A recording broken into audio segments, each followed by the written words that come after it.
Ciao amici, che cosa bisogna fare quando si ha un bel corredo di obiettivi Canon e una Fuji GFX, in questo caso la 50S? Serve un anello adattatore per montarli su questa fotocamera. E allora, sapete cosa ho fatto? Mi sono fatto arrivare da K&F Concept questo anello adattatore, perché comunque, ricordatelo, servono anelli adattatori di qualità, perché le ottiche sono pesanti, sono ottiche di pregio e soprattutto le tolleranze devono essere molto ben gestite. Mi servo già da un po' di tempo da questo produttore e sebbene abbia diciamo lo store in Cina, arriva velocissimo, in 4 giorni ce l'ho avuto a casa senza tra l'altro dogane o cose varie. Lo apro con voi, all'interno è ben protetto con un pluriball piccolo, un sacchettino, ed eccolo qua, un bell'anello adattatore. Non vedo l'ora di provarlo e vado a provarlo subito. Sono uscito a testare la Fuji con l'anello K&F che ho appena ricevuto, eccola qua. L'ho montato e ho montato un obiettivo d'eccellenza, il 17 mm TSE Canon, che è una delle ottiche più prelibate, più belle. E quindi vi racconterò com'è andata questa prova, anche perché non c'è soltanto il 17 TSE, che è l'obiettivo decentrabile, ma c'è anche un bel 24 TSE, il 50-1.2. Insomma, mi sono portato dietro una bella borsata di obiettivi, anche abbastanza pesante, per mettere alla prova questo anello. E adesso vi racconto com'è andata. Come vedete è costruito davvero in metallo molto solido, c'è uno sgancio anche che fa davvero bene il suo lavoro, infatti è il motivo per il quale scelgo questo tipo di anelli adattatori, e anche l'innesto che va nella fotocamera è rifinito benissimo, perché è la parte, non dimentichiamolo, che si innesta verso il sensore, quindi filetti d'alluminio, piccole imperfezioni che una volta innestate nella camera vanno a limare, quindi a perdere detriti. No, proprio no, deve essere fatto bene, deve essere, come in questo caso, anche rifinito per evitare per l'appunto che ci siano perdite di residui di materiale.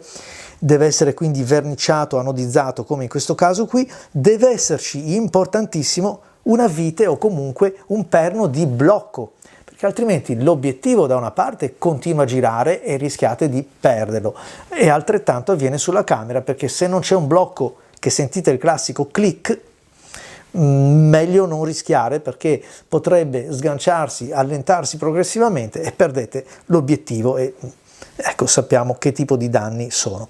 La baionetta, anche in questo caso, le immagini parlano chiaro, è fatta molto bene ed è anche tornito molto bene il raccordo tra la baionetta, questa parte zigrinata, e quella che invece rappresenta l'innesto per, in questo caso, gli obiettivi Canon.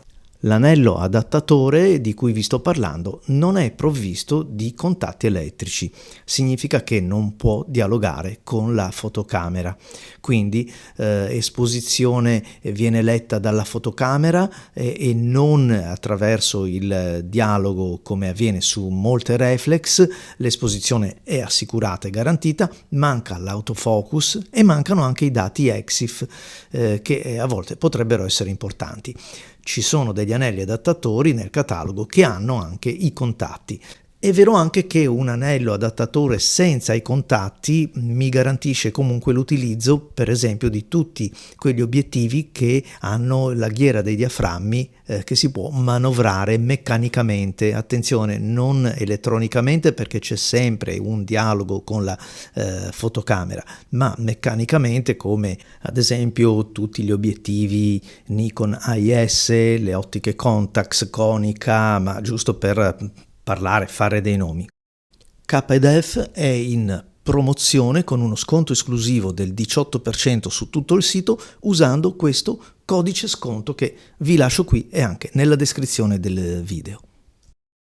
Poiché si tratta di un anello solido, roccioso, ben costruito, è garantita la migliore operatività, e cioè sia la messa a fuoco, che può essere accurata perché le tolleranze sono davvero ben accoppiate, ed anche non c'è quel fastidioso problema di avere una porzione di fotogramma esposta, o comunque scusate, a fuoco, e un'altra invece un po' fuori fuoco, come capita con quegli accessori che non sono propriamente di qualità.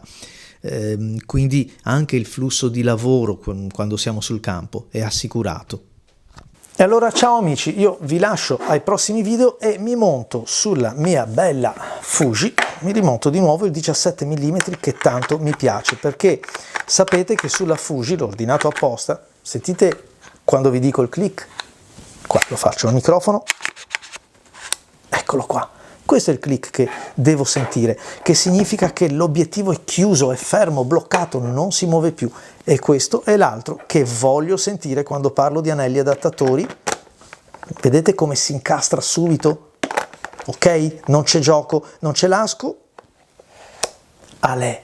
Vi saluto e vi aspetto ai prossimi video, perché questa azienda ha davvero tanti accessori e ho intenzione di scoprirli, perché vanno dal cavalletto alle teste, agli anelli adattatori soprattutto, ma anche filtri. Pensate, i filtri magnetici che evitano la filettatura, e voi sapete bene, soprattutto su un obiettivo, non dico questi che non ci stanno, ma su un diametro da 82, da 86, avere una filettatura significa vignettatura.